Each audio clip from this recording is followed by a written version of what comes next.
नमस्कार। एमपी का report card में आप सभी का स्वागत है। मैं हूं सचिन। मिशन 2024 की तैयारी का आगाज हो चुका है। देश की तमाम सियासी पार्टियां मिशन 2024 को फतेह करने के लिए अब धुआंधार जुटने वाली हैं। जी हां, अगले साल लोकतंत्र का महापर्व है। देश को मिलेगा प्रधानमंत्री। आम चुनाव के जरिए 543 सांसदों को जनता चुनकर भेजेगी और यही वजह है तमाम पार्टियों की धड़कनें अब तेज होने लगी हैं, क्योंकि काम के दावे तो बहुत किए गए, धरातल में कितना काम दिख रहा है, जनता अब सांसदों के काम पर बना रही है आखिरी रिपोर्ट। इंडिया न्यूज भी सभी सांसदों की परख के लिए दो आधार बनाए हैं।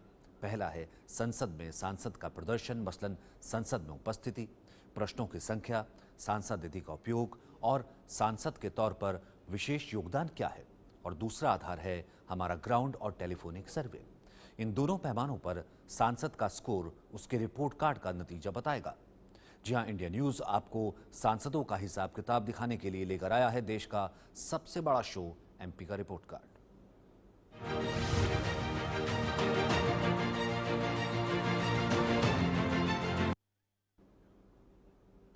तो आज हम आपको दिखाएंगे मुजफ्फरनगर से बीजेपी के सांसद संजीव बालियान का report card. Sanjeev Balyan UP के मुजफ्फरनगर से आते हैं। वर्तमान में बालियान की गिनती पश्चिमी यूपी के कद्दावर बीजेपी नेताओं में होती है। यूपी में 2013 में हुए सांप्रदायिक दंगों के बाद संजीव बालियान का नाम उभर कर सामने आया। तब राज्य में अखिलेश यादव की सरकार थी। बीजेपी ने 2014 में लोकसभा चुनाव में बालियान को चुनावी मैदान में उतारा।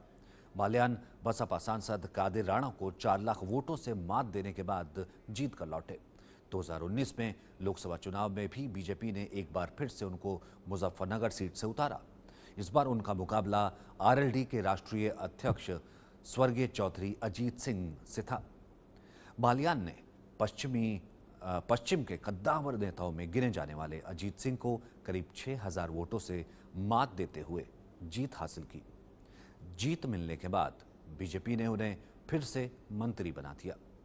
संजीव बालियान की प्रोफाइल बड़े बीजेपी नेताओं में शुमार है, लेकिन अब सवाल है कि विकास के पैमाने पर मुजफ्फरनगर लोकसभा सीट कहां दिख रही है। चुनाव के वक्त वोटर्स के दिमाग में विकास का मुद्दा होगा या जातिगत समीकरण या संजीव बालियान का प्रोफाइल। ये कुछ ऐसे सवाल हैं जो जानना बेहद ज़रूरी है। चलिए पहले देखते हैं मुजफ्फरनगर लोकसभा सीट कैसी है, क्या है यहाँ के मुद्दे और कैसा है यहाँ के वोटर्स का समीकरण। एक रिपोर्ट के जरिए पहले समझते हैं।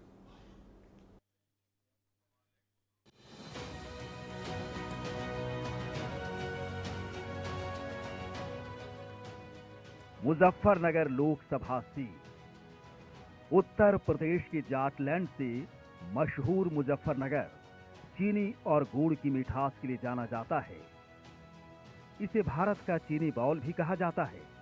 मुजफ्फरनगर में कई चीनी मिलें हैं। यूपी में सबसे बड़ा अनाज पैदा करने वाला जिला भी इसे माना जाता है। मुजफ्फरनगर की 40% से ज्यादा आबादी खेती किसानी करती है। वर्तमान में यहां से सांसद हैं बीजेपी से संजीव बालियान। लेकिन पिछले कुछ सालों में इस जगह की मिठास फीकी पड़ गई है। मुजफ्फरनगर का नाम सुनते ही दंगों की झलक सामने आ जाती है। 2013 में यहां ऐसी सांप्रदायिक हिंसा भड़की कि पूरा इलाका दंगों की आग में महीनों सुलगता रहा। इन दंगों में कई लोग मारे गए। लेकिन पिछले कुछ सालों से यहां सामाजिक सौहार्द में इजाफा हुआ है। देखते हैं मुजफ्फरनगर लोकसभा सीट का इतिहास। 1999 के लोकसभा चुनाव में कांग्रेस से एस सईदुज्जमा यहां से सांसद बने। इसके बाद 2004 के आम चुनाव में समाजवादी पार्टी से मुनव्वर हसन यहां से सांसद चुने गए। इसके बाद 2009 के आम चुनाव में बीएसपी से कादिर राणा यहां से सांसद बने। फिर 2014 और 2019 के आम चुनाव में यहां से बीजेपी से संजीव बालियान सांसद हैं। आजादी के बाद से अब तक हुए 17 लोकसभा चुनावों में से 7 बार इस सीट पर कांग्रेस ने अपना कब्जा जमाया है। वहीं बीजेपी 5 बार इस सीट को हथियाने में कामयाब हुई है। बीएसपी और समाजवादी पार्टी ने एक बार ये सीट अपने नाम की है। वहीं आरएलडी का इस सीट पर अभी तक खाता नहीं खुला है। जहां तक विकास की बात है तो इस लोकसभा में खेती बाड़ी से लेकर कनेक्टिविटी तक बेहतर विकास दिखता है। यहाँ कुल 5 विधानसभा सीटें आती हैं। बुढ़ाना, चरथावल, मुजफ्फरनगर, खतौली और सरधना।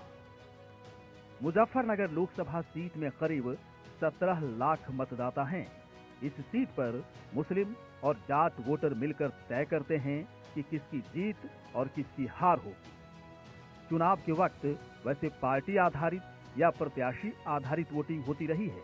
चुनाव के वक्त विकास की जगह यहाँ जाति फैक्टर अहम हो जाता है। देखते हैं यहाँ का जातिगत समीकरण। पुरुष 51%, महिला 49%, ग्रामीण 68%, शहरी 32%, जाट 14%, SC/ST 18% और मुस्लिम वोटर्स 21% हैं। मुजफ्फरनगर लोकसभा में मूलभूत सुविधाओं से वंचित लोग इस इंतजार में हैं कि कब उनकी दिक्कतों का अंत होगा। राह चलते आपको यहाँ कई तरह की समस्याएं दिख जाएंगी। मुजफ्फरनगर में कई ऐसे मुद्दे हैं जो सालों से हल नहीं हो रहे हैं। मसलन ड्रेनेज सिस्टम बेकार है, अतिक्रमण और जाम से परेशानी है, लोकल सड़कें बेहाल है, कूड़ा निस्तारण नहीं हो पा रहा है, प्लास्टिक कचरे से परेशानी बढ़ी है, बेलगाम यातायात से लोग परेशान हैं, महिलाओं से छेड़छाड़ की घटना आम है, पेयजल संकट यहाँ है, प्रदूषण की मार भी है और नशाखोरी युवाओं में बढ़ती जा रही है। 2024 का आम चुनाव मुजफ्फरनगर के लिए बहुत ही खास है। चुनाव से पहले मुजफ्फरनगर की जनता सांसद संजीव बालियान के काम की परख जरूर कर रही होगी। इंडिया न्यूज भी सांसद की परख के लिए 2 आधार बनाए हैं। पहला है संसद में सांसद का प्रदर्शन और दूसरा आधार है हमारा ग्राउंड और टेलीफोनिक सर्वे। इन दोनों पैमानों पर सांसद का स्कोर उसकी रिपोर्ट कार्ड का नतीजा बताएगा। तो देखते हैं सांसद संजीव बालियान की रिपोर्ट कार्ड में क्या है, पास या फेल। तो एमपी का रिपोर्ट कार्ड क्या कहता है, यह हम आपको बताते हैं। तो कैसी है मुजफ्फरनगर लोकसभा सीट, क्या है यहाँ के असली मुद्दे, कैसा है जातिगत समीकरण और मुजफ्फरनगर में विकास के मापदंड क्या है। 5 साल बीतने वाले हैं तो यहाँ की जनता कई पैमानों पर सांसद संजीव बालियान का रिपोर्ट कार्ड बनाने में लगी है और साथ ही इंडिया न्यूज भी सांसद संजीव बालियान की परख के लिए 2 आधार बनाए हैं। पहला संसद में प्रदर्शन और दूसरा आधार है हमारा ग्राउंड और टेलीफोनिक सर्वे। लेकिन पहले देखते हैं सांसद संजीव बालियान का संसद में प्रदर्शन कैसा रहा। संसद में किए काम और उनके विशेष योगदान के आधार पर 10 में कितने नंबर मिल रहे हैं। संसद में उपस्थिति की बात करें तो संजीव बालियान को करीब 53% उपस्थिति उनकी दर्ज हुई। मतलब साफ है, संसद की उपस्थिति में उनकी हिस्सेदारी औसत है। वहीं दूसरा, सदन में मुजफ्फरनगर और देश हित में संसद में संजीव बालियान क्या सवाल उठाते हैं, प्रश्न पूछने में सांसद की रुचि औसत ही दिखती है। 2019 के बाद संसद में संजीव बालियान ने मात्र 55% सवाल उठाए, जो औसत से थोड़ा सा ज्यादा है। वहीं सांसद निधि की बात करें, जो हर साल एक सांसद को अपने क्षेत्र में विकास कार्यों के लिए 5 करोड़ दिए जाते हैं, सांसद संजीव बालियान 87% उपयोग कर चुके हैं, जो शानदार है। पिछले 5 साल में मुजफ्फरनगर में किए गए विशेष काम और देश हित में भी उनका विशेष योगदान अच्छा है। करीब 56% उनका विशेष योगदान दिख रहा है।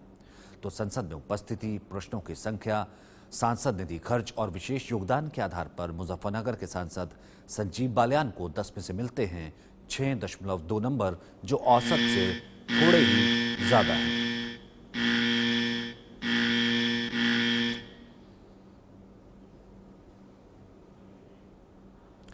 तो आपने देखा मुजफ्फरनगर के सांसद संजीव बालियान को संसद में प्रदर्शन के आधार पर 10 में से 6.2 नंबर मिले। थोड़ी देर में आपको दिखाएंगे जब इंडिया न्यूज ग्राउंड यानी मुजफ्फरनगर लोकसभा सीट की जनता के मन की बात जानने पहुंचा तो क्या नतीजा निकलकर सामने आया।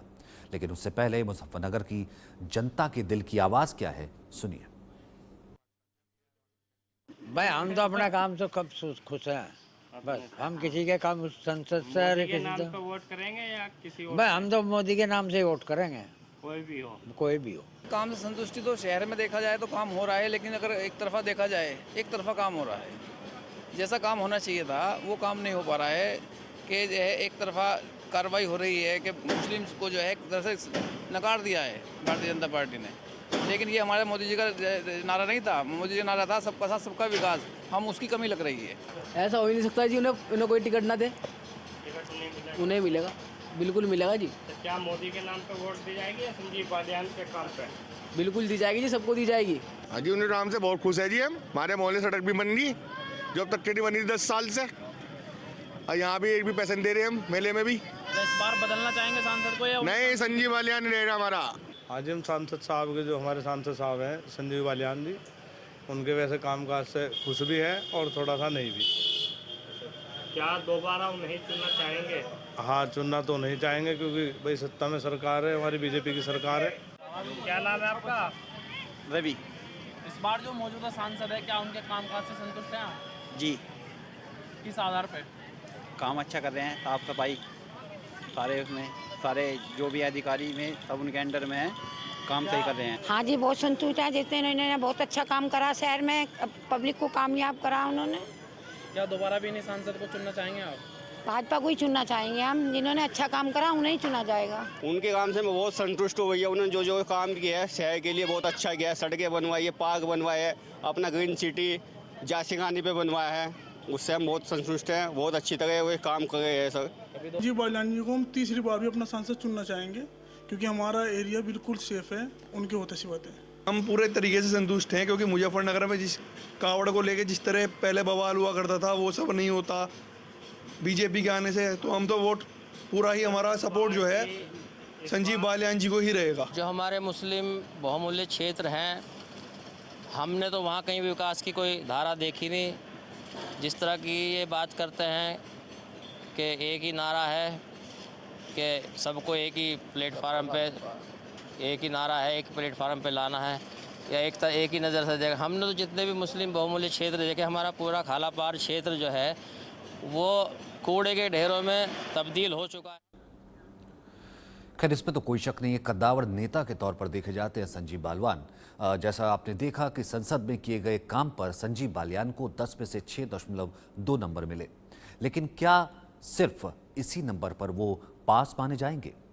ऐसा नहीं है, बल्कि जनता के रिपोर्ट कार्ड पर ही हार और जीत का फैसला होगा। इंडिया न्यूज़ के सर्वे में कुछ सवाल पूछे गए और उन सवालों का जवाब मुजफ्फरनगर लोकसभा सीट की जनता ने बहुत ईमानदारी से दिया। ग्राउंड जीरो पर हजारों लोगों से बात करने के बाद देखिए जनता का फैसला क्या निकल कर आया है। हमने सवाल पूछा, क्या आप अपने सांसद के कामकाज से खुश हैं? हाँ कहने वाले थे 62%, नहीं कहने वाले थे 35%, यानी कि 35% से ज़्यादा आबादी खुश नहीं है। 1% के करीब लोग थे जिन्हें इसका जवाब नहीं मालूम था। हमने पूछा कि क्या आप अपने सांसद को दोबारा चुनना चाहेंगे? 50% से ज़्यादा आबादी, यानी कि लगभग 60% के करीब जनता दोबारा संजीव बालियान को चुनना चाहती है। वहीं 37% के करीब ऐसी आबादी है जो कि संजीव बालियान को दोबारा चुनना नहीं चाहती है और लगभग 2% के आसपास को ये जवाब पता नहीं। वहीं हमने सवाल पूछा कि अगर उम्मीदवार बदल दिया जाए तो उसी पार्टी को वोट करेंगे? यानी कि अगर उम्मीदवार हम बदल दें तो अब पार्टी जो है वही रहती, यानी कि यहाँ पर बीजेपी को, उसी पार्टी को वोट करेंगे। तो 74% कहने वाले मतदाता हैं हाँ, 74% मतदाता कह रहे हैं हाँ कि हम बीजेपी को वोट करेंगे। इसका मतलब ये होगा कि पार्टी लॉयल्टी यहाँ पर है। तो यहाँ पर 74.28% जनता कह रही है कि हाँ। वहीं नहीं कहने वाली जो जनता है वो है 16.05%, जो कि जनता कह रही है कि अगर यहाँ पर कैंडिडेट बदल देंगे तो हम पार्टी को वोट नहीं करेंगे। वही तीसरी है 9.67%, एक आंकड़ा जिन्हें कुछ पता अभी नहीं है इसके जवाब में। वहीं 2024 लोकसभा चुनाव में आप किस आधार पर वोट करेंगे, ये हमने पूछा कि 2024 में आप किस आधार पर वोट करेंगे। इसमें जो हमने विकल्प रखे वो विकल्प आप देखिए। पहला था मोदी फैक्टर, ये सबसे बड़ा देखिए हमने रखा कि मोदी फैक्टर। तो 38% से ज़्यादा जनता मोदी फैक्टर पर वोट कर रही है। मोदी फैक्टर यानी 2024 में भी आप देखिए मोदी फैक्टर 2024 में तीसरी बार भी काम करता नजर आ रहा है। 38% अगर जनता अब भी मोदी फैक्टर पर मोहर लगाती नजर आ रही है तो ये एक बहुत बड़ी कामयाबी है कहीं ना कहीं बीजेपी की, ब्रांड मोदी की। दूसरा सांसद फैक्टर यानी कि संजीव बालियान, 28% जनता कह रही है कि हाँ सांसद फैक्टर पर हम वोट करेंगे। तीसरा है पार्टी फैक्टर, 31% कह रही कि पार्टी फैक्टर यानी कि बीजेपी पर वोट करेंगे। पता नहीं जिन्हें इसका जवाब वो लगभग 2% के करीब लोग थे। वहीं हमने पूछा 2024 आम चुनाव में क्या मोदी फैक्टर काम करेगा। हाँ कहने वाले हैं 70%, यानी इतनी बड़ी संख्या है जो अब भी ये मान रही है कि 2024 में मोदी फैक्टर काम करेगा। 2014, 2019 और अब 2024 में भी। अब ये देखिए, प्रो इनकमेंसी हम ये कह सकते हैं, जनता का लगाव, और 70% जनता कह रही है कि हाँ मोदी फैक्टर काम करेगा। 22% कह रही है कि नहीं काम करेगा और 7.34% जनता कह रही है कि हमें पता नहीं है। तो हमारे 5 सवालों का जवाब मुजफ्फरनगर की जनता ने बहुत ही खुले दिल से दिया। मुजफ्फरनगर की जनता अपने सांसद के काम से वैसे तो खुश है, लेकिन बहुत सारी उम्मीदें अब भी लगाए बैठे हैं। यहाँ की ज़्यादातर जनता मानती है कि प्रत्याशी बदलने से ज़्यादा अच्छा है कि फिर से इन्हें मौका दिया जाए। हमारे तमाम सवालों और क्षेत्र की जनता से बात करने के बाद यही नतीजा निकल रहा है कि वर्तमान सांसद लोकप्रियता में भले ही आगे हों, लेकिन काम में औसत दिख रहे हैं। 2024 आम चुनाव से पहले मुजफ्फरनगर लोकसभा की जनता संजीव बालियान को 10 में से दे रही है 6.1 नंबर, जिसे औसत से बेहतर कहा जा सकता है।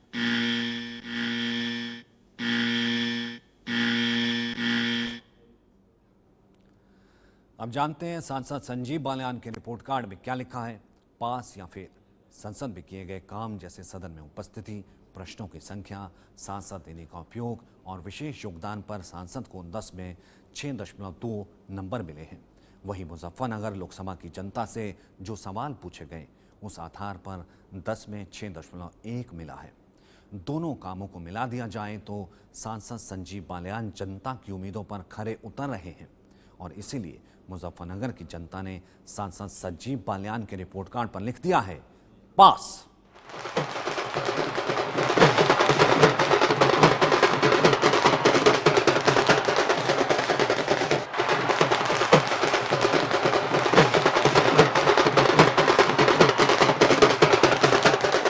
मुजफ्फरनगर लोकसभा सीट में हजारों लोगों से बात करने के बाद ये आंकड़ा इंडिया न्यूज़ आप तक लेकर आया है।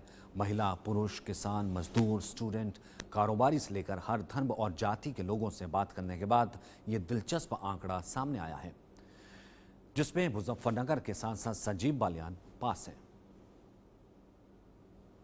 आप देख रहे थे एमपी का रिपोर्ट कार्ड, जिसमें मुजफ्फरनगर के सांसद संजीव बालियान पास हैं, लेकिन चुनाव के वक्त वोटिंग पैटर्न कब बदल जाए कोई नहीं जानता।